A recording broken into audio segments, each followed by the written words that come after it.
What's going on, y'all? Welcome back to another episode of School in the Game. It's your boy School, and we out here today. Beautiful, what's today? Thursday? Wednesday? Yeah, it's Wednesday. Losing track of days, all this stuff going on. You feel me, man?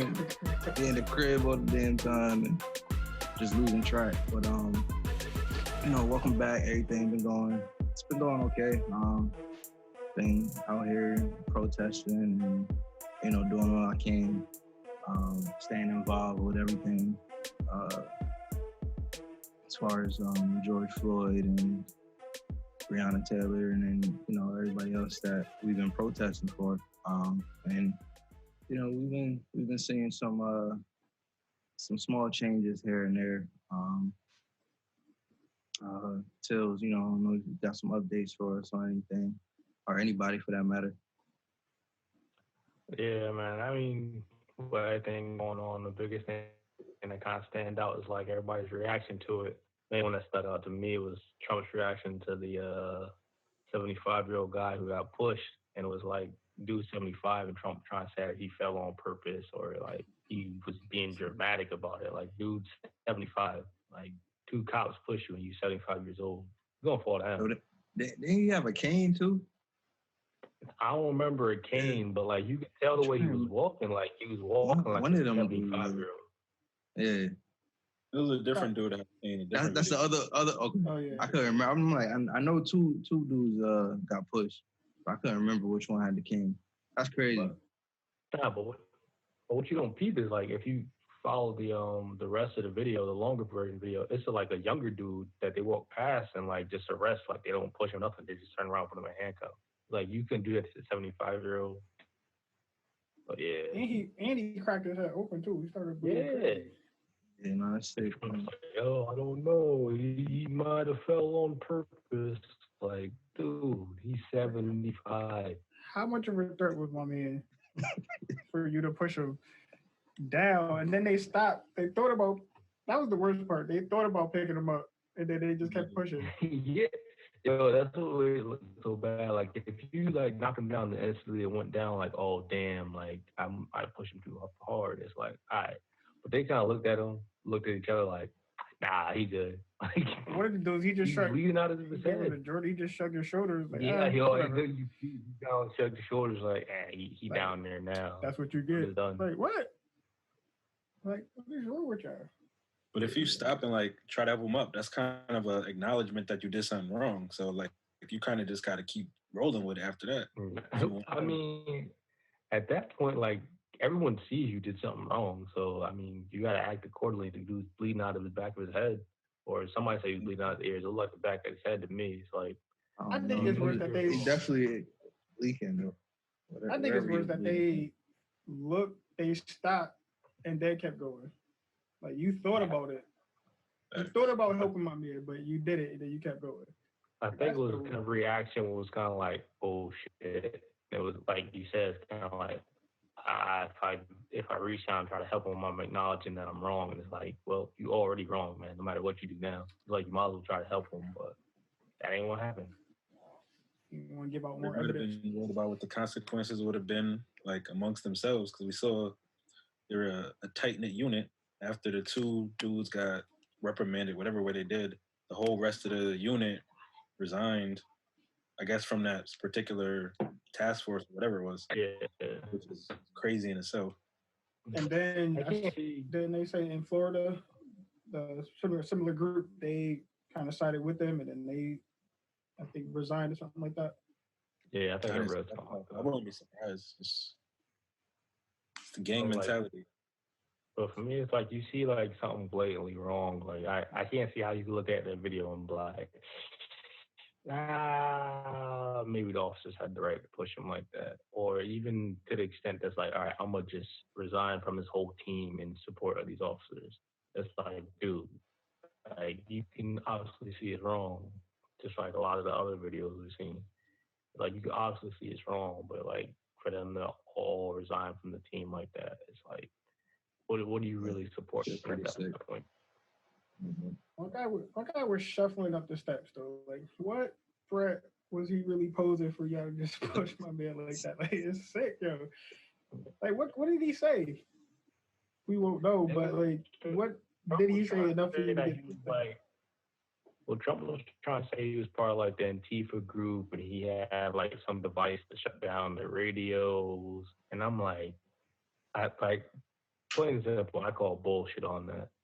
It's like so Antifa sent the 75-year-old to go do that, right? Sounds fun. right. Like, you know, I said him. Tricky. I'm gonna slap my man through real quick. They won't know nothing. They won't pick up on nothing. So, let me ask you a question. As somebody who used to be kind of on the other side of things, in a moment where you see other cops doing crazy stuff like that, do you have to make a decision? Like, am I gonna basically call them out with my actions by doing the opposite, while at the same time thinking like, well, I might need them at some point, and like they're my only line of defense, so should I not? Is it like that kind of mental thought process?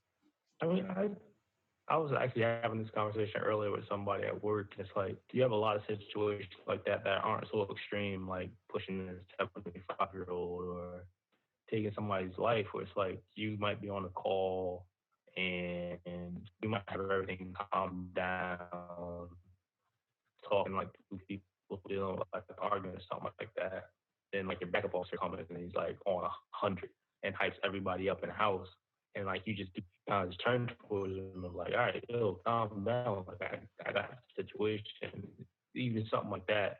It's kind of like where you step in and kind of like let the other officer know, like, nah, man, we don't need all that. You don't need coming here yelling and screaming and telling people to sit down and put your hands up and stuff like that. So I've never come across a situation where it was like to the extreme of like somebody like abusing their uh, abusing their power as far as like uses of force like that. I've never come across it personally, but there's definitely times where it's like somebody escalates the situation more than they should, or talk to somebody a certain way where it's like I'm handling the situation in this way. I'm coming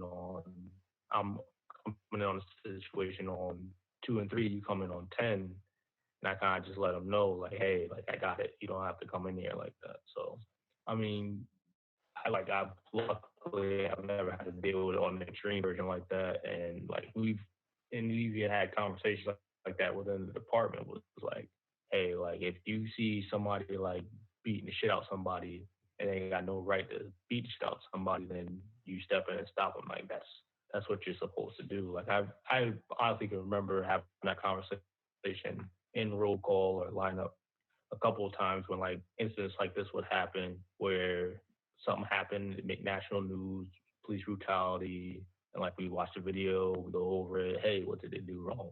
Hey, X, Y, Z wrong. This is how you're supposed to do it. If you see somebody else doing it like that, call them out on it. So I I would say some departments kind of have that mentality like that like kind of stick together like don't matter right or wrong, like you follow your brother or sister officers and stuff like that. But at the same time, like I know my old department and other departments kind of preach that wrong is wrong, right is right kind of mentality. It should be.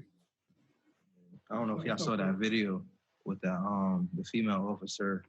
She intervened with it was a white officer at one of the protests, and he was going back and forth with somebody in the protest. The girl. And she stepped in like, nah, like I'm not. This ain't going down. You know what I mean? Oh like, yeah. So yeah, I kind of get what you mean. He ended up getting reprimanded too. Like that's what like so the saying like right is right, wrong is wrong. Like that's what should happen. That shouldn't be tolerated anywhere.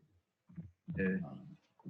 Especially with people of power and like to abuse it. Like you got to check it right when it happens. Because we've seen it go the other way when it not get checked. And then and I think that's where it kind of escalates when you don't have that kind of mentality within like your department where it's like if you're not nipping the small stuff in the bud, that's how things escalate and people get to a point where it becomes use of force and life or death situations and people are not checking each other as far as that goes. Because if you know everybody's checking you, you're not going to go that far because you know somebody's going to check you and be like, yo, this officer did X, Y, and Z. Right. So along with all the George Floyd stuff to protest, and we've seen different people doing different things. So, like, I think it's what is Pelosi, the head of the Senate? They're trying to get certain bills and stuff passed, and Speaker of the House. you seen him the other day doing the whole nailing thing with what's it called, Kente cloth? Like, what do y'all think of that? Yeah, it's shuffling and jiving, yo. That's what I think, yo. Definitely photo op material. Yeah, I think it definitely was publicity move. It's definitely for November, man, for them votes, man. Yeah, no, you for the vote. A lot of this stuff is that's going on right now. It's like, you know, they taking advantage of it and using it for their votes. But you know, I was having a conversation with somebody about it, and you know, it was like she was saying that a lot of us as Black people, we don't agree on what's okay for white people to do to try to connect with us. And I was like, I agree with that, because you know we don't have that conversation where we're like, all right, white people could do X, Y, and Z to connect with us, but I don't feel like that was a cool move to connect with us. Even agree, even if anybody approving that move, yo, is dead out here. Yo. No one should approve that. And she was saying like she thinks some of the Black people in the house like approved it or whatever. It was their idea, and it's like for me, it's a no. It's a no for me. You know what I mean? Like I can't get with it. Like it just that's a no for me, dog. You know what I mean? Like kids got the mass order of Kente scarves. And it was like, was it Amazon Prime? It was definitely the Amazon. Right before they decided to pass the bill, somebody had the light bulb go off like, yo, we should wear Kente scarves. So went on Amazon, typed it in. Throw that in the cart, yo. Throw that in the cart. It might have been on the same day shipping. They got an Amazon warehouse somewhere nearby. It's on the same day shipping. They ordered it early enough in the morning. But if they took it in Connecticut, then we got that big warehouse at Northampton, so that might be it. But it was they definitely threw that in the cart. It was like, nah, what else we need? Like, y'all don't need that. Like, I don't want to see that. That was $24 for free shipping. So they just got those. What did you say? I said they needed $20 more for free shipping, so they got those. It came with this said get wrapped in the coupon. Is this a gift?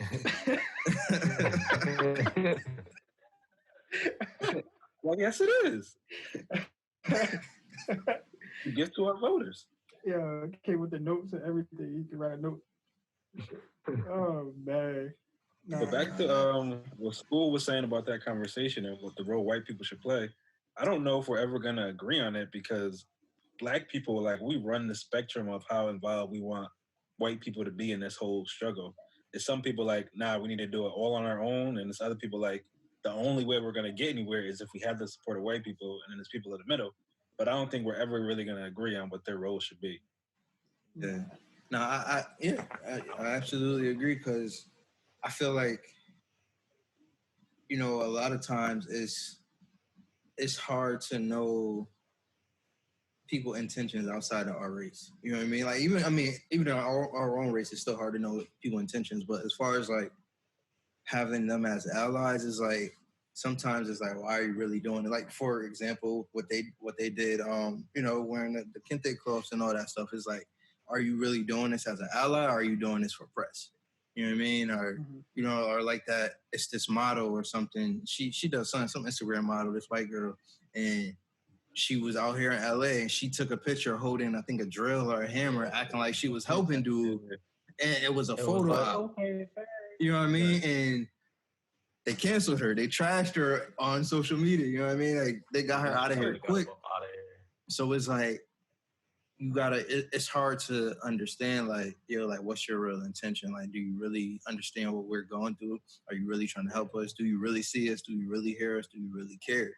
You know what I mean? Yeah. So it's one of them situations. And I got a bunch of white friends. I got a bunch of white people that I work with in the music industry. You know what I mean? So it's tough. You know what I mean? Because it's like, for me, like, I am like, it's us first. You know what I mean? It's pro-black. It's, you know what I mean? And it's nothing. It's just how it is, because you just don't know. And it's, you know, it's nothing against the people I'm cool with or none of that, but it's like we've been dealing with this shit for years. To piggyback off of that, like that goes with the whole like everybody trying to turn this into like old like Democrats versus Republicans. Like I see that so much online where it's like protests went A from robot again. against racism to like Democrat. Hold on, man. I'm good. No. Yes. No. Maybe. Hold on, I think we. Now what I'm saying, like the good. Yeah, you good. I didn't realize I put my name at Schoolhouse by accident. So what? Is that my name? I said I didn't realize I put my name at Schoolhouse by accident. When it said Schoolhouse trying to join, I was like, yo, what's wrong with my Zoom, dog? Nah, he want to be you so bad. I put it in the wrong place. Oh man. Whoops. Nah, what you saying though, Tails? Now that threw me all the way off, yeah. Now I was saying like with the whole protest and stuff, now it's like everyone's trying to like put it like, oh, it's Democrats versus Republicans, or it's the Antifa versus the establishment, and it's like everybody kind of loses the focus on like what it's really been about. It's like Democrats are trying to hijack different votes. The Republicans are trying to hijack different votes. You got Trump. I think he just either him or the Senate just made the first black general in the military in the Air Force. It's like, come on, that's some very, very convenient timing to put the first black general in the military. It's like, come on, like, what are you really trying to do this for? It's like you have plenty of people who else qualified, but now because you got all this tension and stuff, it's like, oh, November's coming up, let me put a black guy in the military as a general to help me get some votes. They're trying to like band-aid everything that's going on. So it's like you really don't know people's intentions. It's always all politics when it comes to this stuff, especially in an election year. Everybody trying to get the votes. Yeah, so politics. I try to stay away from politics, man. Yeah, same here. Understandable.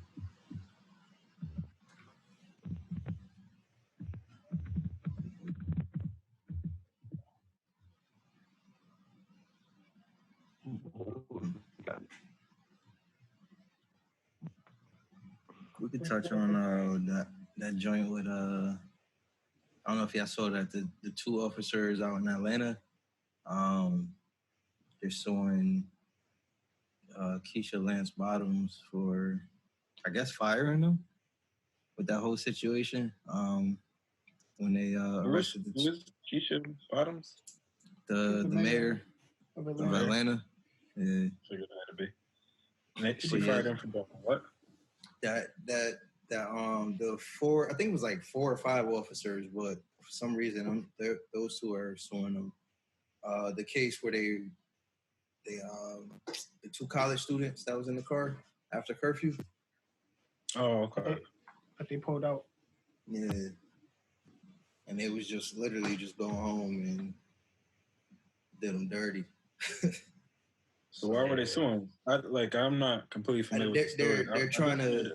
They're trying to get their job back, or saying like they were what's the word? They were called out in the situation, and none of the other officers were, because those 2 were black officers, and I think the rest of them might not have been black. I'm not sure. I gotta look more into it, but yeah, they're trying to sue her for lost wages and then get their job back. Yeah, I want my job back.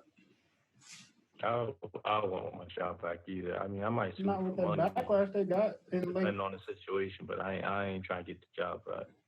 Like, you know what I'm saying? It kind of depends. Like, how long were they on the force? I mean, for me, that would be a factor.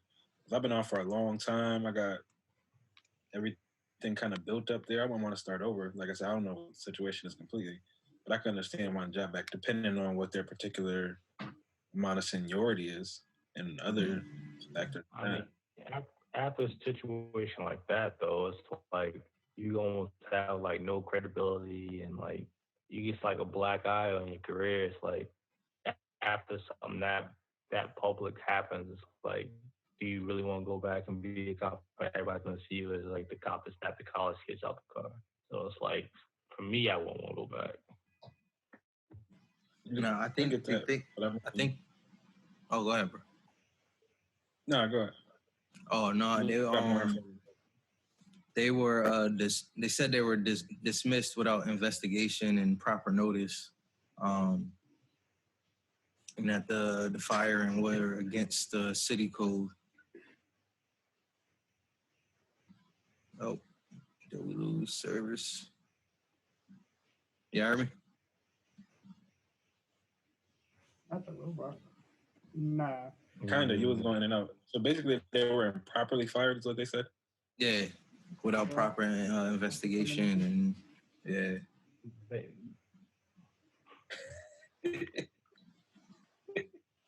What happened? Yeah, he was a robot for a little bit. It's on a sick frozen. Let's jump into that. I don't know. Yeah, I'm sure. Yeah, I heard about it. It's been all over Instagram and Twitter. Simone and her comments. She was talking to Nick Cannon, and he asked her about. I think he was asking her like what she's looking for in a guy or something like that. And she said it can't be somebody with a 9 to 5. It got to be an entrepreneur or a business owner or whatever. And CEO. The internet blew up and started slandering her. And she got the right to like what she like. I mean, me personally, I work 8 to 4, so I don't want her no way. And I'm I'm happily married with a baby on the way, so I could care less about what she like. But like I said, to each his own. Everybody got their own likes and dislikes about who they want to be with, who they want to date and marry. So, I mean, I could see the backlash coming from everybody, especially on Black Twitter and Black Instagram and all of that. But you know, it was kind of a dead story for me personally. I don't really care too much for her, no way. I get what she was saying, but I feel like I think she worded it wrong because I watched her live and she was talking about it, and I feel like for her, she's more focused on somebody having the same mindset, same drive, etc. as her, and it's like she feels as because she's an entrepreneur that the only person that's going to understand her is somebody that lives the same lifestyle, somebody that can get up and go. If she got to take a flight 4 or 5 in the morning, she needs somebody that could go take that flight 4 or 5 in the morning with her and not have to call her their job and like, hey, da, da, da. But that's not always the case because I feel like you can have a 9 to 5 and still be able to hop on a flight. I have vacation days. Like, you know what I mean? Like, get that PTO. Yeah, I think it was definitely the way she worded it and the way she put it. It was like you said, it's like she's like, oh, I need somebody that could hop on a flight and go with me somewhere, blah blah blah. And it's like a 9 to 5 dude can do that. So that reason out the window. And she was like, oh, I need somebody to understand why I'm up 3 o'clock in the morning working. It's like, who's this? Somebody works 9 to 5 and is going to be understanding that you're an entrepreneur and you're up at 3 a.m. working. So it's like, you can have your own preference of like what you want. No one's saying she can't have that. Chatting laughing at, yeah. But yeah, it's not nobody saying like she can't have her own preference, but it's like the way she explained it makes sense. I don't know. I think part of the problem is that, and I've seen this from other women online that are not her, not living that type of lifestyle, that also make those same kind of comments. It's like a whole group of women that are looking for a man to just be everything and to be an entrepreneur and to do this and to do that and to take care of them while they kind of just sit back and enjoy it all. So I think it's also partially setting a bad example for at least that group of women who already have that mindset, like, I just want this guy to take care of me. I want him to be this big shot. And that's not real life for a lot of guys. And then you end up with a lot of women that are unhappy because they can't find a guy like that. So I think it sets a bad example too. Someone in her position to not. I mean, she did try to explain it, but people are just gonna go off of the little sound clip that they play and then run with it how they want to run with it. And the sound clip with a headline. Right. I seen one comment like Yo, she just became out like a couple months ago. It was like she hasn't even really maintained it like that. She really like spazzing like she's been doing this for like a long time. And somebody was like she rebranded some cheap ass water bottles. She rebranded some cheap ass lip gloss. And she sold a couple books, and I was something. She probably got more money than me. She's doing better than me, but it's like that comment was funny. It was like, you just gonna talk about you want entrepreneur, you want all this CEO, when all you did was sell some like fake ass water bottles and laminate them with some couple words and sold it for like $30. Whatever your hustle is your hustle. Yeah, I ain't knocking it. Like I said, she probably got more money than me. Nah, she definitely got more money than me. Well, that's the second time I sat down. That's the second time I sat down in the pocket. I gotta get my money up, dude. What about you, School? Would you be able to be in a relationship with someone who couldn't necessarily understand your grind because they're used to that cookie cutter 9-to-5 type of life? Would that be a hindrance to you? I'm gonna go ahead and say yeah, probably, because I've actually like experienced that where people are like, yo, you're always working or you're always in the studio, and I always try to explain it. I'm like, yeah, I'm always in the studio, but at the same time, this is my job. Like, it's no different if I'm working. You got an issue with me being at the studio overnight, right? It's no different if I worked at Walmart overnight. You know what I mean? Like, I'm working. I thought it did something, but yeah, it's like I'm working. You know what I mean? That's my thing with it. I'm grinding. I'm working. I'm pushing towards my goals. So it's like, huh? No, go ahead. Oh, so I like I said, I understand what she's saying. Like, you gotta have somebody that understands your grind, your hustle, and what you're doing, but it doesn't necessarily mean that person is going to be another entrepreneur. It could be somebody that's working a 9-to-5 that's like, okay, I get it. I understand what you're doing. But it all plays in part as what that person wants. If you meet somebody that time is like their most important, like time or being with you or being affectionate and stuff like that, then yeah, it's gonna be an issue no matter what type of job they have, because you're never gonna have 100% of that time that they want. So again, I think it's a matter of just finding that person that understands and is cool with what you're doing and won't that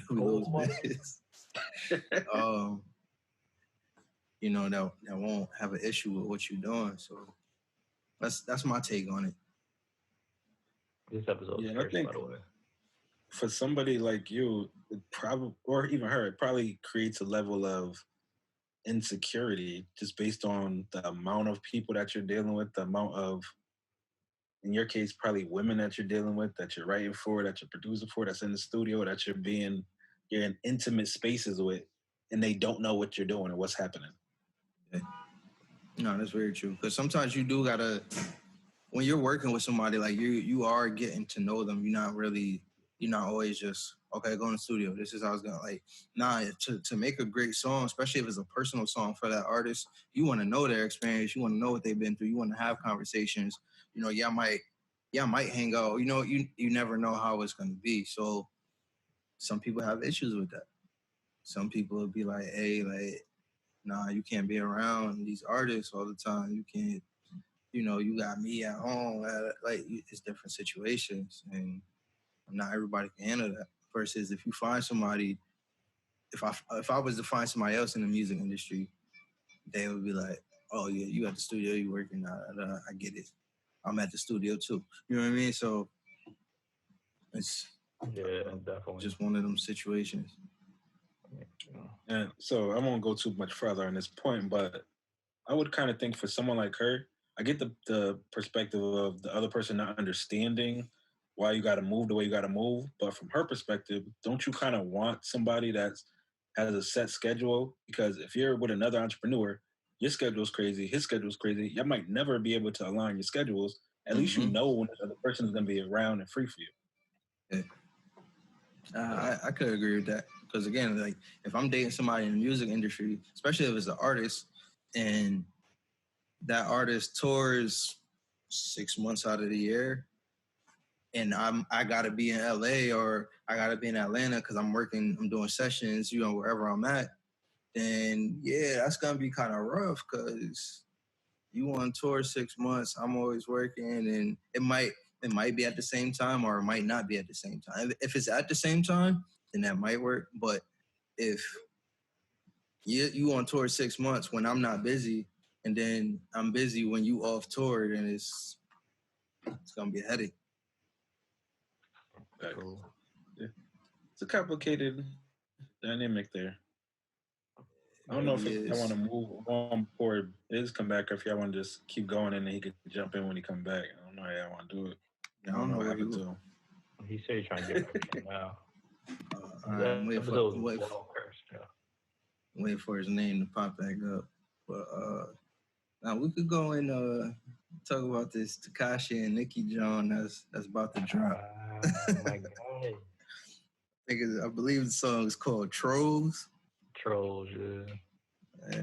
Yeah. He really is just gonna make every dollar he can off this whole situation, and then when Why people not? is just jumping on his butt. From his perspective, I get it.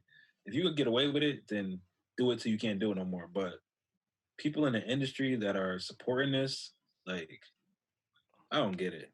Nikki, she unpredictable, so I'm not completely surprised by her. But I also, we was talking about, he was working with Akon, right, on the song that used the sample, the Akon sample. Yeah, I'm Locked Up. surprised by him.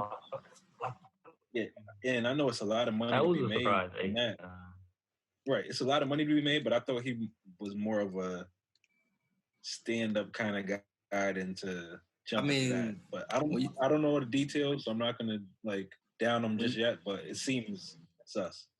When you building a whole city, I guess you gotta get all the money you could get. But yeah, The bag.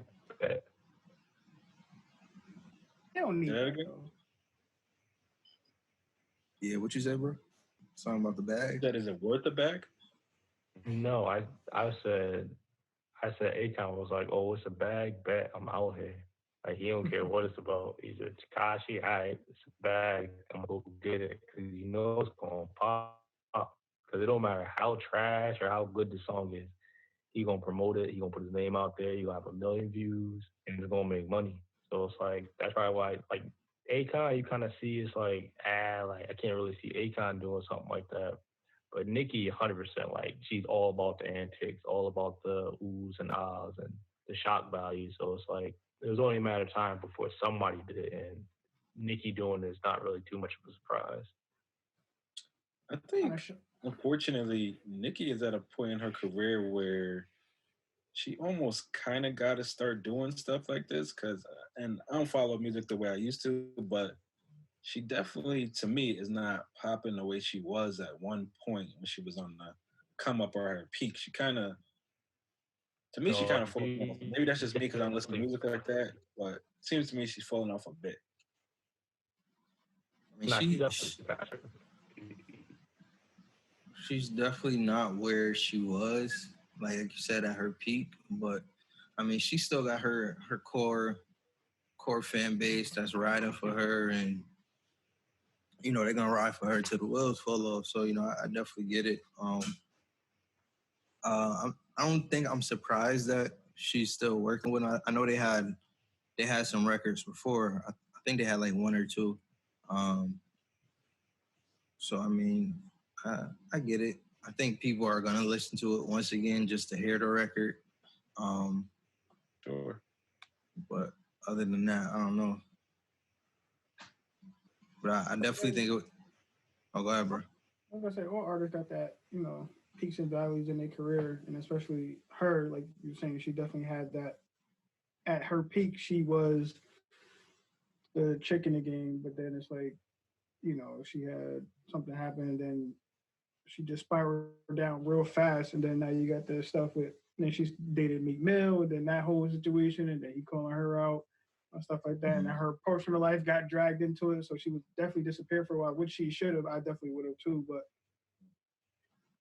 I think it's a smart play to attach herself to 6ix9ine in that realm because she knows she's going to get the viewership and the exposure in that spotlight again. Yeah. But it's like I didn't care for Nicki too much. Like a couple of her hits, you kind of bop to, but she was one of those that you heard it was like, all right, a decent song, but yeah, so they all kind of got that up and down with their career.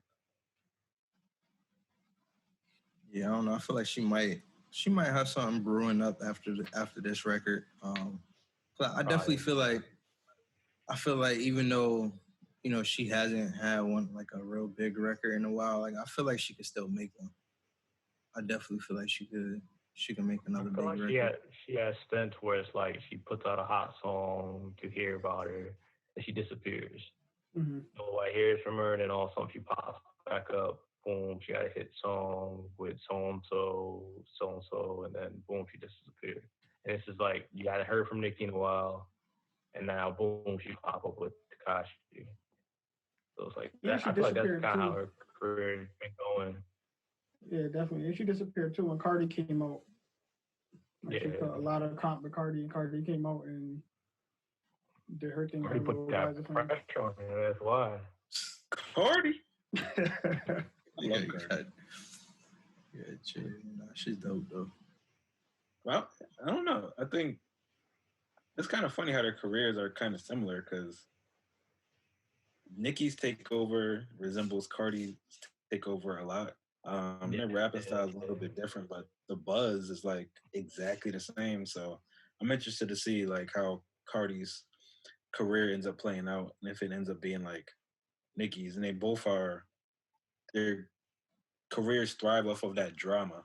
So I'm interested to see like how it plays out because we see how Nicki's is, and it's not looking good moving forward, but anything can happen. Yeah. Facts.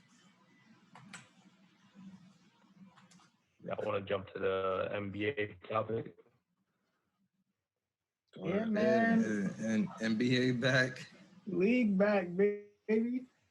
Guys down to Disney World, man. And not every team July, right? back. Most teams. Nah, all right, chill. I don't know where you're going with that, but chill. My team, Till's team, the school team gonna be there. I'm the next.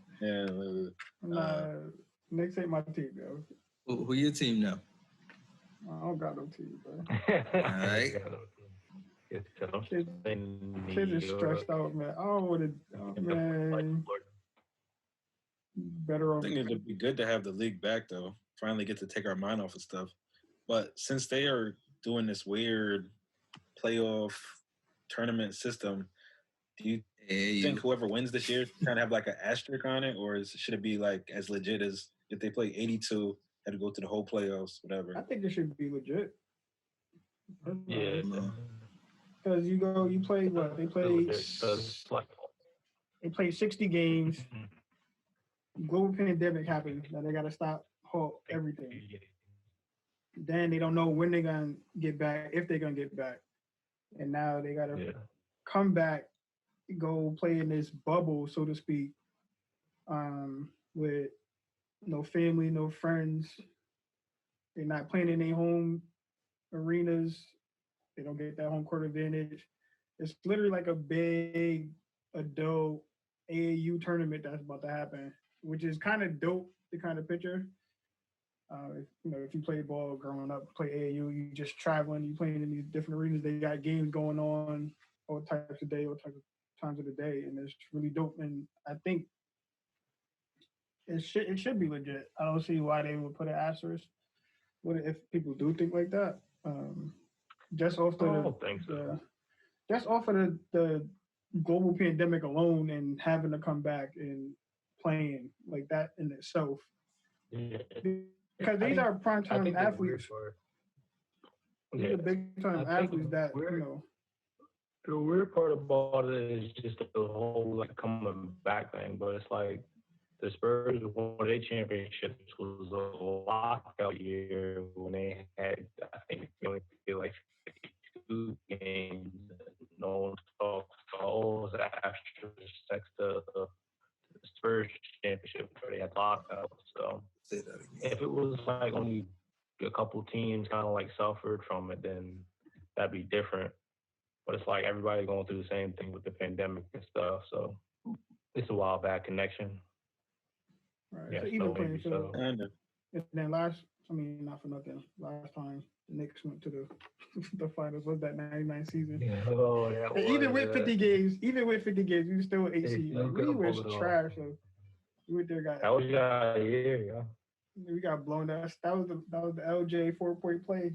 You know what I mean? That was 6 Sprewell. Yeah, Sprewell, Houston, LJ, Houston, Patrick Ewing. Man, that's a long time ago, brother. Yeah, bro. No, it was a long time ago when you mentioned Allen Houston.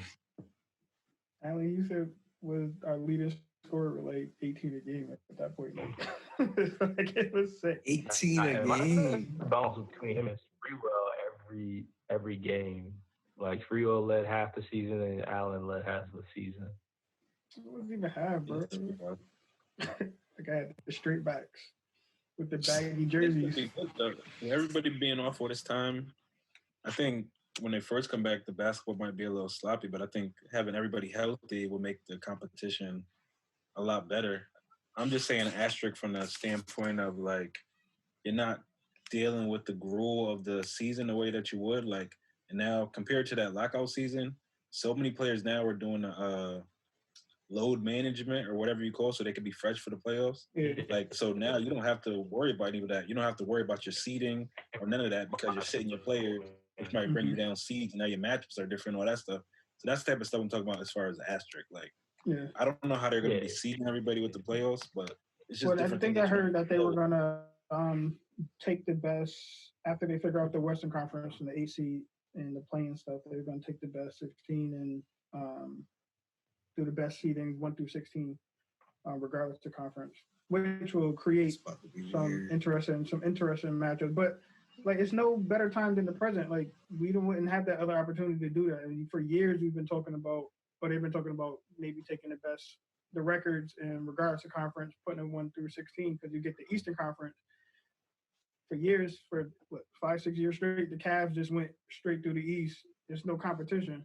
Whereas the West, each game is valuable. Like, it's a much harder time to get through the West than it was the East. And then I think it was that one year, 2007, when the Cavs played the Spurs and they went and they swept them boys. And like, the Cavs had no business being in the finals that year. I think that was Brown's second year in the league. But so like, if you take the top 16 teams and you do it NCAA, March Madness style, that creates a lot more buzz, way better matchups than like. Would you much rather that watch might be kind of lit. Lakers?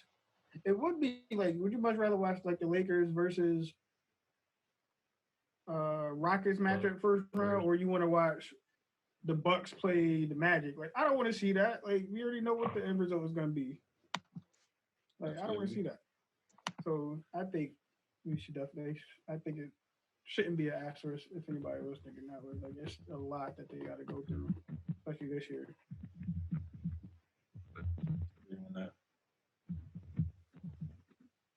Yeah. So everything happening on in the world, a lot of businesses have been taking the stand of supporting the movement of Black Lives Matter and going against police brutality and racial injustice in the country. And lo and behold, the NFL, Roger Goodell sent out a statement saying that they support the Black Lives movement and Black Lives Matter movement. Sorry, and they're against racial injustice in their league, and they're going to do racism. but not once did they, um, not once did they bring up or mention Colin Kaepernick, who's at the forefront of this whole issue. So, in regards to that, like, what do y'all think about? How do y'all feel about his remarks and his statement that he put out? I think it's definitely hypocritical to try to say that you stand for Black lives and you're against police brutality, and the one person who tried to peacefully protest on the field about that very issue you don't acknowledge at all. So it's like you're trying to just do a complete 180 on your stance, but not acknowledge what it is that you did to this player. Like, you literally blackballed him out of the league and he's probably never coming back. And you have a perfect opportunity to say, we messed it up. Like, you were wrong and you just blew it. So nobody's going to take you seriously because you still refuse to address. It's not even an elephant in the room. It's everybody knows about it, but y'all just are still unwilling to speak about it. If you're not willing to speak about it now when the opportunity is clear, and people probably will, I don't want to say forgive, but people will be more understanding based on everything that's going on, you still don't want to do it. You're never going to do it. So, yeah. I was reading something. I think it might have been Shannon Sharp or Stephen A. Smith said it on TV, where they're saying that it might have been part of like the agreement with the settlement that Cap got from the league. It might be like a non-disclosure where the league can't mention the situation, or it's like something in the contract where it was like they don't admit fault or they don't mention Cap's name and like the whole in like an official NFL capacity or something like that.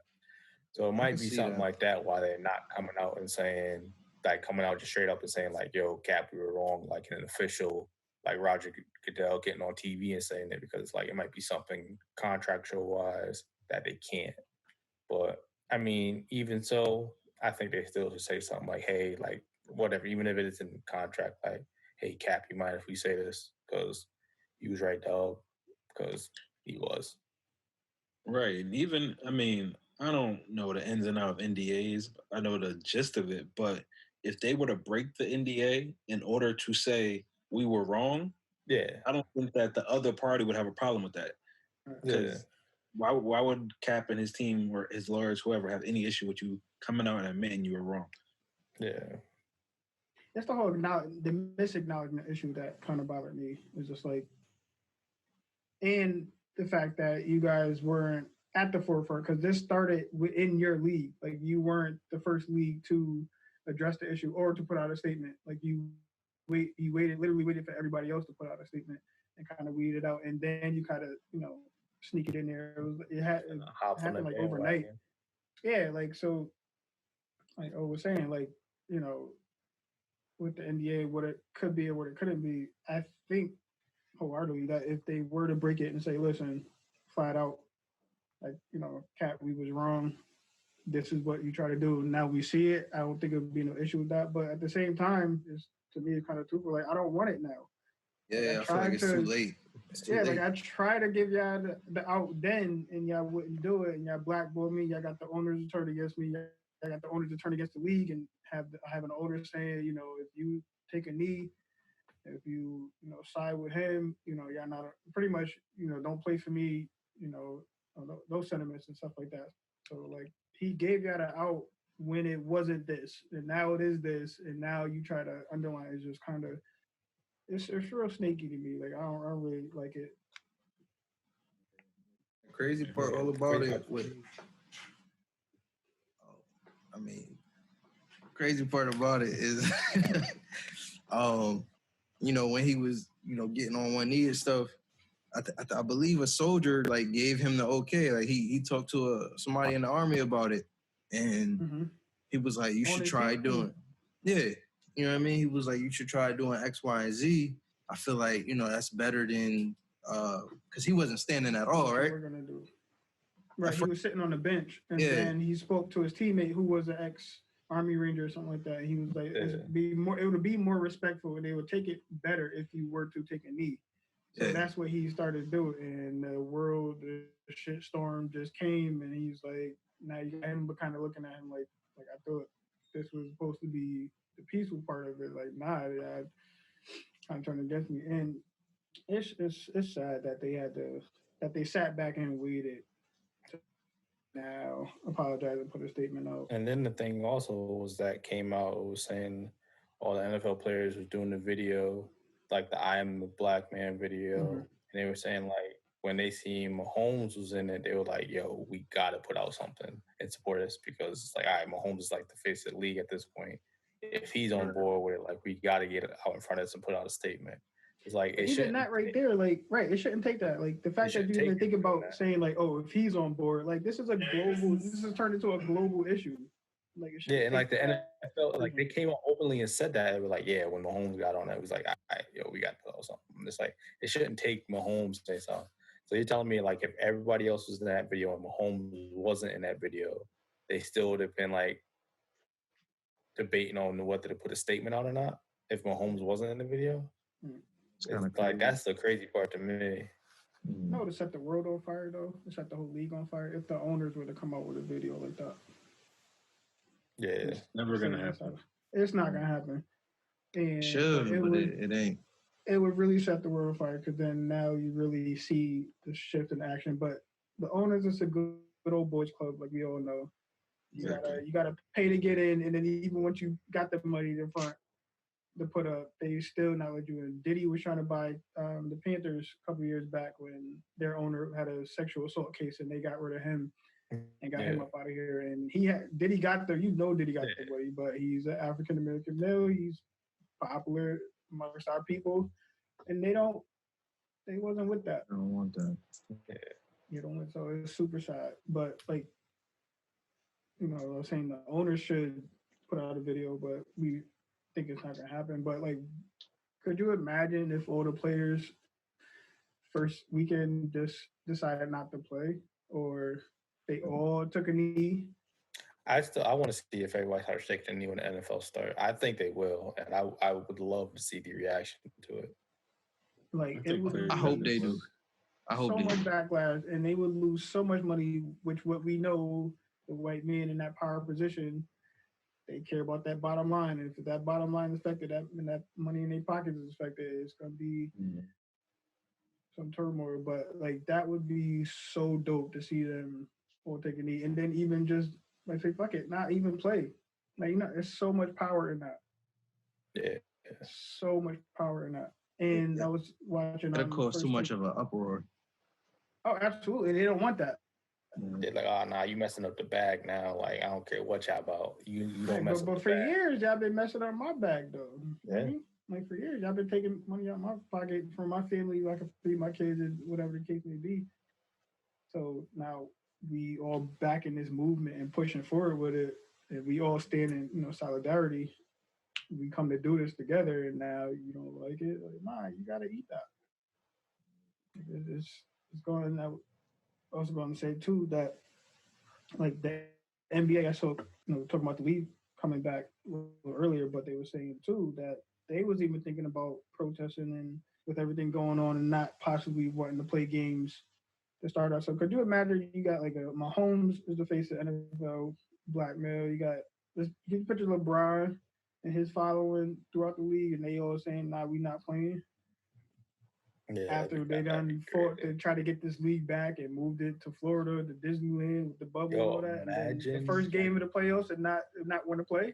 Nobody imagine showed the up. league do all that. Could Like, you imagine, move bro? all these pieces around and try to get the league back. Like, they're debating, should we do the league? We got to have the league. Let's have it in Florida. Let's have it like an AAU tournament, moving all these pieces, and LeBron just be like, get all those boys together, like, yeah, nah, we ain't going to play. Yo, imagine that. Disney World would be pissed. Mickey not having that, bro.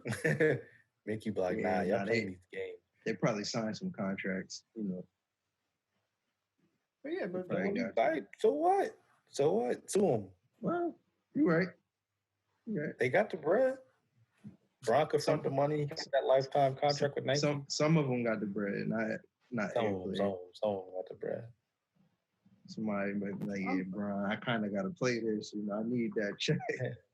Bron, like, everybody looking at Bron like, yo, Bron got it, yo.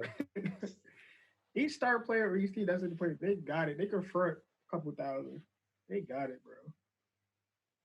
Well, that's just my thoughts on it. I think that'd be so dope if all leagues were to come and be, stay solid, stay packed with one another, and they just like, nah, we're not doing this until we see some change.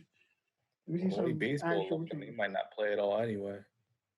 Baseball, that's different though. They ain't doing. It's more of a players union and the office, league office going back and forth as far as how much money that they should be getting. Yeah, they I trying haven't to really keep heard it anything crazy. MLB as far as like, they have some players speak out, but that's another league that's predominantly white that hasn't really spoken out as far as just movement going on.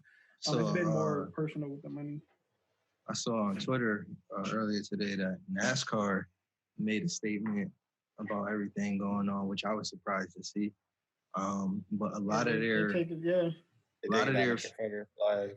Yeah, a lot of their fans ain't feeling it though. I was reading the comments and people like, "Oh, lives matter," and people like, "Oh, I've been supporting NASCAR for 20 years. I'm no longer watching." And a lot of the drivers, yeah, you know what I mean. Like a lot of the drivers, watching it for real, no way. Watching it anyway, bro. A lot of the drivers made videos talking about it, and they just their fans not happy at all. Yo, the other thing I seen too is the Marines, their Marine branch of the military, they banning the Confederate flag on like all military installations, all bases and stuff like that. And they was tight in the comments too. They was like, that represents like Southern culture and blah blah blah, and like a lot of military bases in the South. And I'm like, and I just thought about it. I'm like, yo, do you understand what like the Confederate flag represents? Like even just from like a war standpoint, like that is the Confederate flag that represented like the rebellion against the U.S., the country you now fight for, and like you were okay with it flying this entire time when you're supposed to be representing the American flag, and now all of a sudden it's a big uproar. It's like, oh well, it's Southern culture. Yeah, it's a culture that fought against the U.S. that now you're fighting for in the military. So it's like it's just crazy to look at it that way. Where like people gotta wake up and get with the times, bro. This is what is going. This is what it is that's going forward. Like NASCAR has a black male figure that's the face of NASCAR right now. Like, his car's sick too. Oh, I did see that. That was kind of dope. But like, could you imagine? Like, I never thought the day I would wake up and see a black man be the face of NASCAR, bro. Give or take, whether it has anything to do with the movie, which is probably 90% definitely does, because I'm pretty like, oh, we got a black driver. Let's see what he guys think. Which he turned out to be a happily smart dude. I heard him on different podcasts and different interviews.